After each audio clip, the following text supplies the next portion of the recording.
Être catholique, ça veut dire quoi au juste? Avant de développer, je dois préciser que le but de ce podcast n'est pas d'entrer dans une catéchèse complète et détaillée de la foi et de la morale catholique. Non. Pour cela, il suffit de se référencer au catéchisme de l'Église catholique ou à son abrégé écrit par Benoît XVI. Le but de ce podcast est de démontrer avec des mots simples ce qu'est la nature, la particularité et la responsabilité des catholiques d'un point de vue théologique.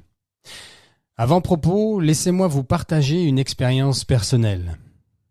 Au début des années 90, alors que je lisais un ouvrage de Françoise Dolto appelé « Les évangiles au risque de la psychanalyse », je découvrais, pour la toute première fois en ce qui me concerne, les paroles du Seigneur dans son évangile. Cette découverte m'a tellement bouleversé que, afin de mieux comprendre, je décidai de me familiariser avec les principales religions et philosophies existantes. J'ai donc lu l'Ancien Testament ou la Torah, le Nouveau Testament, le Coran, des ouvrages sur le bouddhisme, sur l'hindouisme, la psychanalyse et la franc-maçonnerie pour les principales. Mais ça n'est qu'après ma confirmation dans l'Église, en 2006 donc, que j'ai commencé à étudier le fameux catéchisme de l'Église catholique. Je passais des après-midi entières sur une chaîne catholique américaine à écouter un prêtre docteur en théologie proche des papes Saint Jean-Paul II et Benoît XVI, le père John Corapi, expliquant de manière limpide le contenu du catéchisme de l'Église, ainsi qu'à lire des livres de saints et pères de l'Église.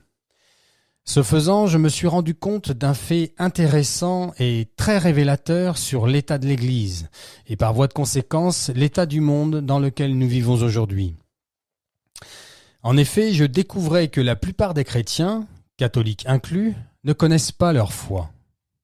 Idem pour nos frères juifs et musulmans concernant leurs religions respectives. L'écrasante majorité des personnes se disant appartenir à une religion ignorent quasi tout de ce qui la constitue. On comprend mieux donc pourquoi la plupart des gens, et cela à tous niveaux sociaux, ont dans l'idée que toutes les religions se valent et partagent plus ou moins les mêmes valeurs. Or, rien n'est plus faux. Le Seigneur ne dit-il pas « Mon peuple meurt par ignorance » dans le livre d'Osée ? Alors justement, concernant la foi catholique, apostolique et romaine, c'est quoi au juste un catholique?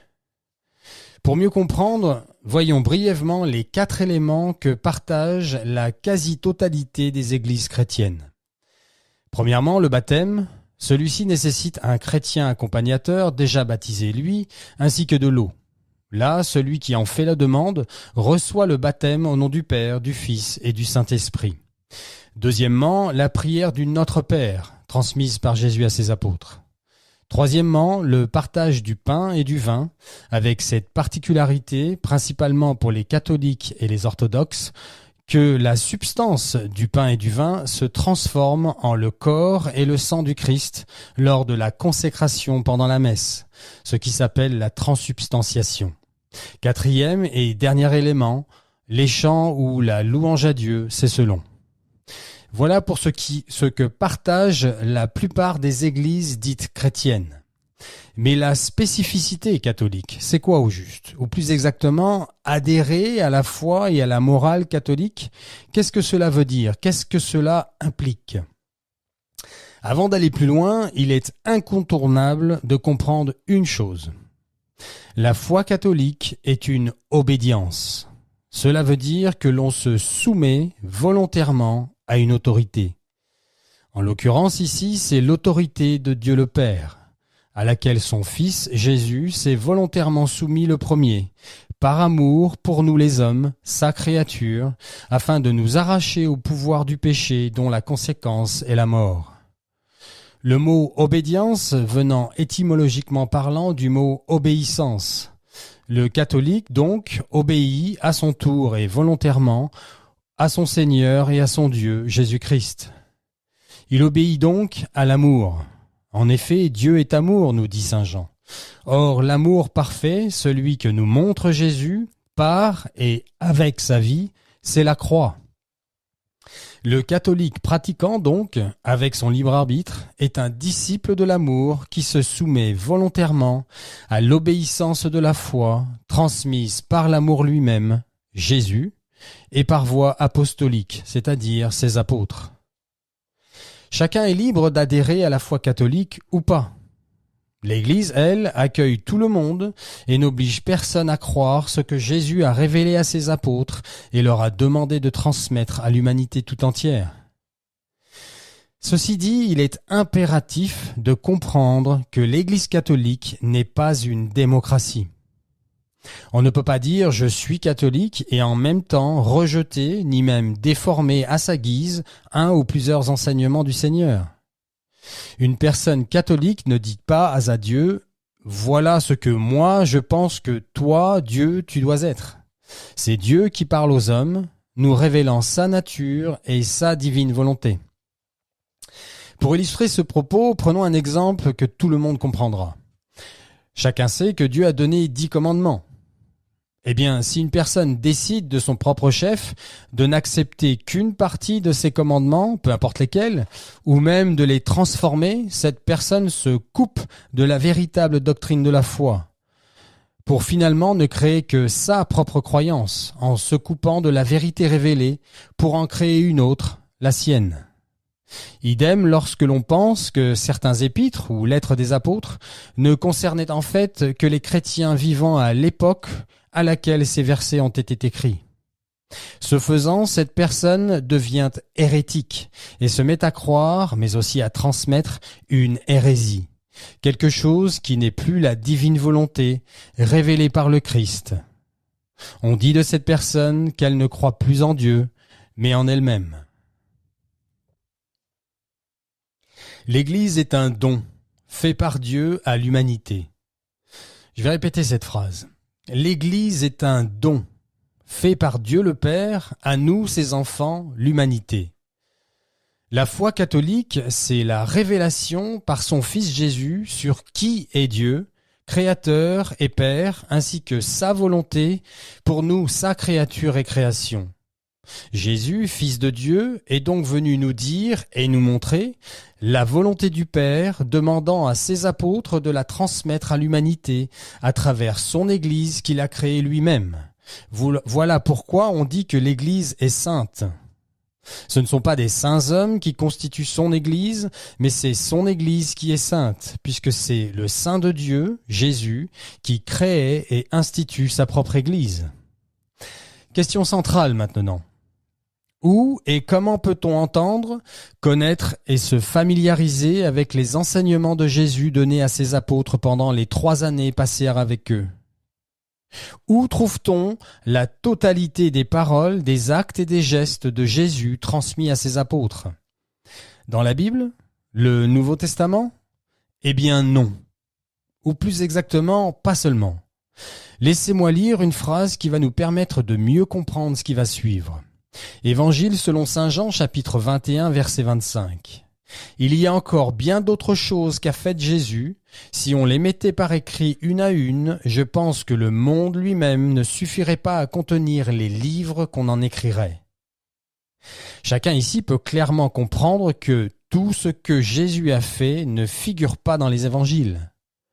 Écoutons maintenant ce que le Seigneur dit à ses apôtres alors qu'il s'apprête à les quitter avant son ascension dans le ciel. « Allez donc de toutes les nations, faites des disciples, les baptisant au nom du Père et du Fils et du Saint-Esprit, et leur apprenant à observer tout ce que je vous ai prescrit. » De quoi parle Jésus quand il dit « leur apprenant à observer tout ce que je vous ai prescrit » ? Vous remarquerez qu'à ce moment précis, Jésus n'est pas en train de distribuer des petits évangiles de poche à ses apôtres en vue de les répandre à travers le monde. Personne n'ignore non plus que durant les 3 années de formation, aucun des apôtres ne fut jamais chargé d'écrire ce que le Seigneur leur transmettait.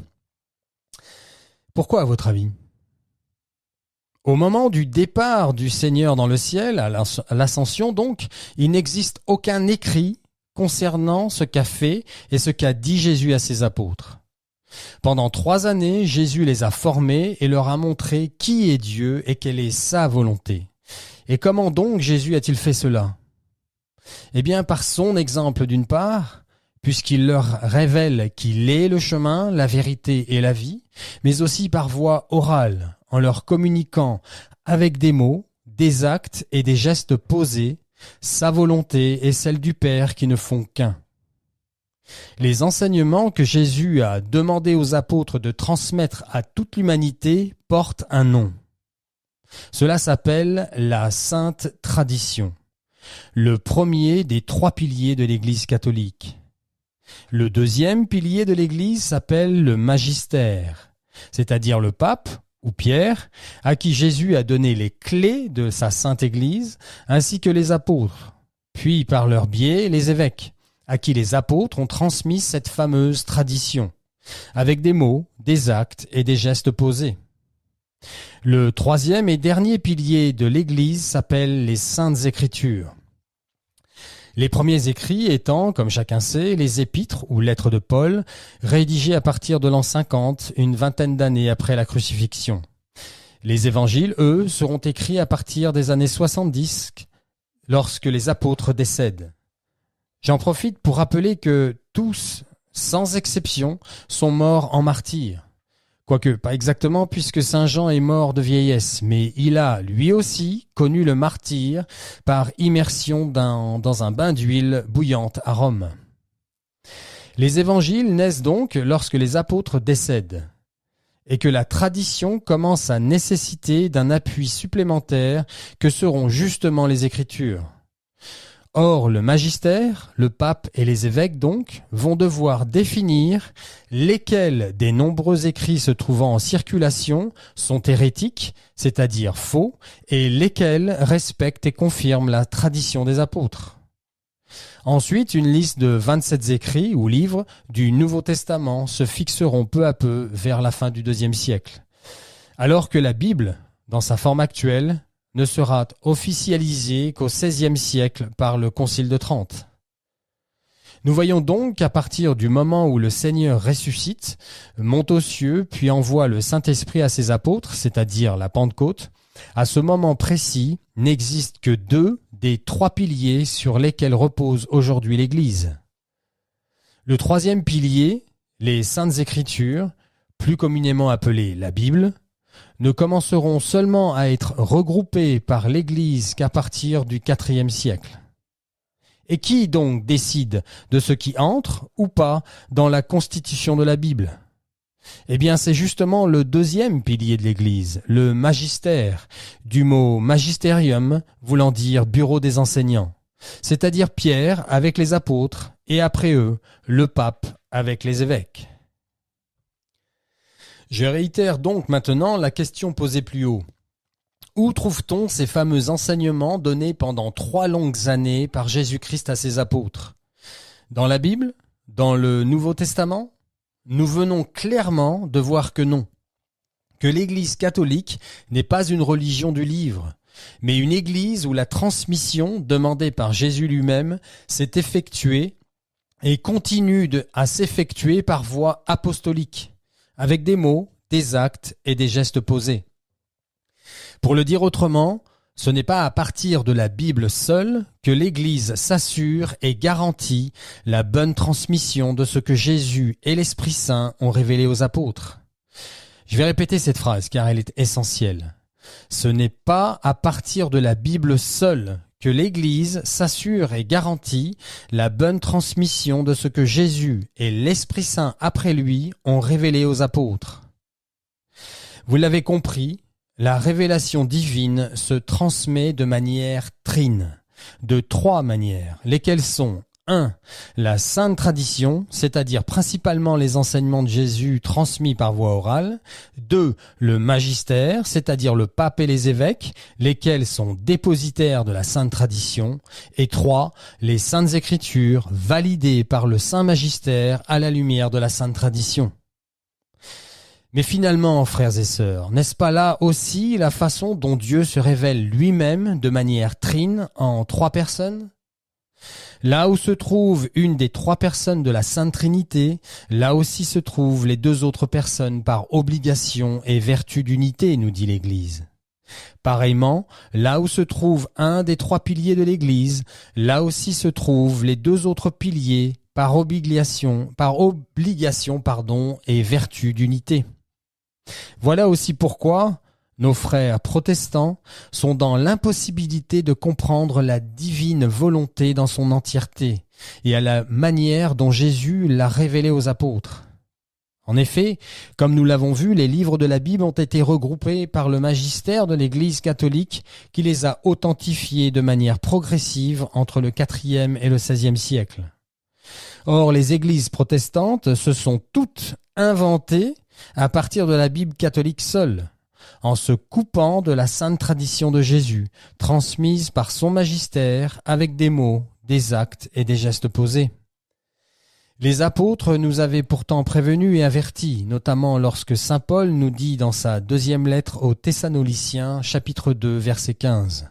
« Dès lors, frères, tenez bon, gardez fermement les traditions que vous avez apprises de nous, de vive voix ou par lettres. » Voilà pourquoi, en octobre 1985, l'Esprit Saint inspire à l'Église, aux évêques du monde entier, à ce que la sainte tradition soit rédigée par écrit, de manière complète, organique et dans son intégralité.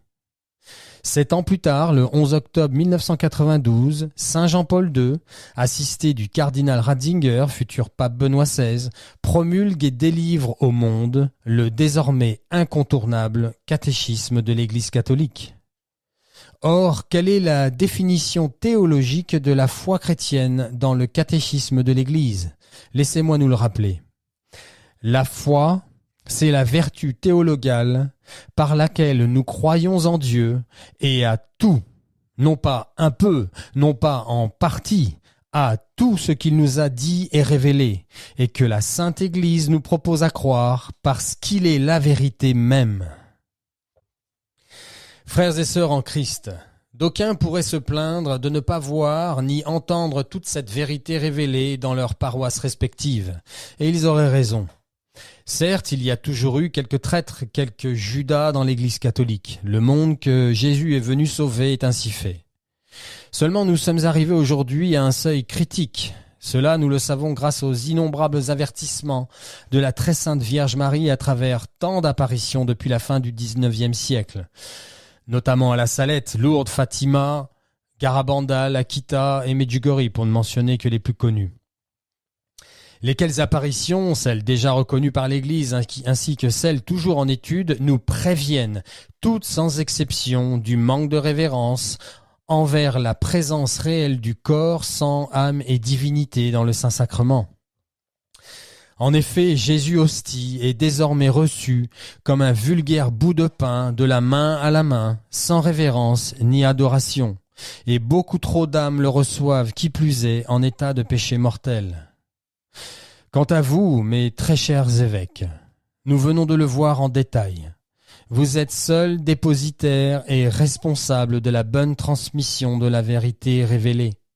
À qui on aura donné beaucoup, il sera beaucoup demandé, nous dit le Seigneur. Pensez-vous que Jésus soit apparu pour établir la paix sur la terre? Non, il nous l'a dit, mais bien la division. La fumée de Satan est entrée dans l'Église, disait le pape Paul VI dans son homélie du 27 juin 1972. Or, cette fumée est désormais en train de se transformer en flamme incandescente à travers toute l'Église. Cela parce que vous, les évêques, avez laissé faire, refusant de dire la vérité et de dénoncer le mensonge par lequel Satan avance et agit. C'est votre couardise, votre lâcheté et votre peur des représailles qui nous ont conduits dans cette situation actuelle. Beaucoup trop de cardinals, d'évêques et de prêtres vont en enfer, nous dit la Vierge Marie, et ils emmènent beaucoup d'âmes avec eux. L'écrasante majorité des évêques contemporains n'utilisent plus ce charisme tout particulier que leur donne volontiers le Seigneur et qui est à l'origine de l'Église, c'est-à-dire la prédiction apostolique, laquelle est un charisme essentiel à la transmission de la révélation divine.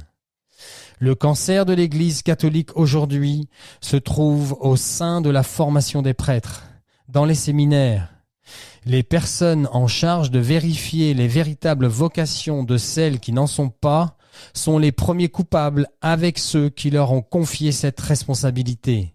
Nous parlons ici de management de l'Église. Fort heureusement, quelques véritables prêtres arrivent encore à passer à travers la toile nauséabonde. Merci Seigneur, mais ils sont si peu. Toute la chaîne de recrutement doit être rigoureusement remise en question.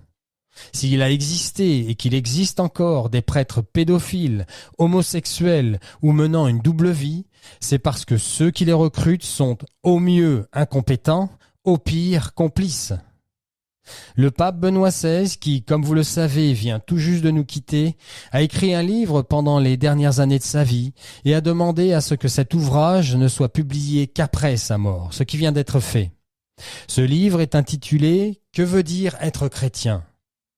Il n'est sorti qu'en langue italienne pour le moment, mais une traduction anglaise privée circule déjà. Et on apprend que Benoît XVI lui-même dénonce qu'il existe au sein des séminaires dans le monde, notamment en Allemagne, des clubs gays. Vous avez bien entendu. Attendez, ça n'est pas tout. Non seulement il existe des clubs gays au sein des séminaires catholiques, mais en plus de cela, tout séminariste, tout postulant faisant l'objet d'une personnalité plutôt masculine ou affirmée, c'est-à-dire non refoulée, tout séminariste ayant une personnalité masculine équilibrée est automatiquement refusé à la prêtrise par ces lobbies gays au sein même de la structure de l'Église catholique. Dixit Benoît XVI dans son dernier ouvrage publié post-mortem. Chers évêques, je ne vous apprends rien. Jésus est et sera toujours en ce monde un signe de contradiction. Il n'est pas possible de demeurer dans l'amour du Seigneur sans souffrir. L'amour pur ne peut pas exister sans souffrance, nous dit sainte Bernadette Soubirous. Une partie du magistère de l'Église, dont vous faites partie, tente d'abaisser l'Église au niveau du monde, à défaut de sauver et d'élever vers le ciel des hommes de bonne volonté, ce qui est le rôle principal de l'Église dont vous êtes dépositaire. Vous avez peur de parler clairement, ne voulant pas offenser certaines personnes. Or, il est de votre devoir de parler clairement. Jésus a dit « Ton oui soit oui et ton non soit non, le reste vient du malin ». Vous les évêques, plus que quiconque, êtes censés être le sel et la lumière du monde. Or, plus personne ne l'ignore, le sel s'est affadi. Avec quoi le salera-t-on ? Il ne sert plus qu'à être jeté dehors et foulé aux pieds par les hommes. Parole du Seigneur. Laissez-moi citer le pape Saint Paul VI lors de son allocution en 1977 et voyez comme il a bien prédit ce que nous vivons aujourd'hui. Il y a un très grand trouble en ce moment dans le monde et dans l'Église. Et ce qui est en question, c'est la foi. Il arrive maintenant que je me redise la phrase obscure de Jésus dans l'Évangile de Saint Luc. « Quand le Fils de l'homme reviendra, trouvera-t-il encore la foi sur la terre ?» Il arrive que paraissent des livres où la foi est diminuée sur des points importants, et que l'épiscopat se taise et qu'on ne trouve pas ces livres étranges. Et c'est cela qui, à mes yeux, est étrange. Il m'arrive de relire l'Évangile de la fin des temps et de constater qu'il y a en ce moment certains signes de cette fin. Est-ce que nous sommes proches de la fin ? C'est ce que nous ne saurons jamais. Il faut toujours nous tenir prêts à la fin, mais tout peut durer très longtemps. Ce qui me frappe quand je considère le monde catholique, c'est qu'à l'intérieur du catholicisme, une pensée de type non catholique semble parfois avoir le dessus. Et il se peut que cette pensée non catholique à l'intérieur du catholicisme devienne demain la plus forte. Mais elle ne représentera jamais la pensée de l'Église.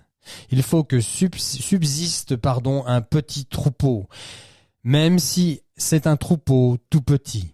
Fin de citation. Enfin, frères et sœurs en Christ, sachez-le, un chiisme se prépare, notamment avec ce synode sur la synodalité, lequel a lieu en ce moment même pour se terminer en 2024. Et à ce titre, je vous invite à écouter ou réécouter mon interview avec Monseigneur Marianne Eleganti qui nous alarme sur ce synode. Au lieu de recevoir et accepter humblement la révélation divine transmise par les apôtres, une partie importante du clergé nous demande désormais, à nous les pécheurs, de choisir la façon dont nous désirons être sauvés. Ce n'est plus le Créateur qui se révèle à sa créature, mais la créature, nous, les pécheurs, qui allons dicter notre volonté au Créateur. Nous agirons bientôt comme si nous disions « que mon règne vienne, que ma volonté soit faite ». Écoutez bien ceci, les amis. Une partie du magistère s'est coupée de la sainte tradition et va tenter de changer et pervertir le traditionnel catéchisme de l'Église catholique, de changer et pervertir Jésus et sa sainte Église, et ils ont déjà commencé. Oh, soyez assurés qu'ils le présenteront de manière maligne et intelligente, en utilisant des mots comme tolérance ou le droit au bonheur, les sentiments, les émotions, en essayant même de faire culpabiliser les plus crédules d'entre nous. Satan sait très bien qu'il ne peut pas nous vendre l'enfer en tant que destination. Voilà pourquoi il rend la route qui mène à l'enfer attractive et séduisante. Satan est le roi du marketing. Voilà pourquoi les paroisses font de plus en plus l'expérience de scission et division entre les fidèles. L'ambiance y est délétère lorsque la tête, le curé ou le recteur des lieux est au service du malin. Quand la tête est malade, le corps est malade. Alors que, quand la tête, le curé ou recteur se soumet bien au Seigneur d'amour et à son autorité, le corps, les fidèles de la communauté donc, restent quoi qu'il arrive dans sa grâce et dans sa paix. Le problème est que, depuis plusieurs décennies maintenant, nous évoluons dans une église catholique devenue médiocre et léthargique. Nos esprits lobotomisés sont désormais prêts pour le coup de grâce. Ce qui a été révélé par le Seigneur et le Saint-Esprit va être en partie changé. Une grande et fausse Église va naître et persécutera la petite et véritable Église qui refusera de s'y soumettre, désirant rester fidèle à Dieu, le petit reste de Marie. Prions pour nos prêtres, surtout ceux qui ont le plus besoin de sa miséricorde. Ô Marie conçue sans péché, priez pour nous qui avons recours à vous. Dieu nous aime, les amis. Dieu nous aime à la folie de la croix. Soyez bénis.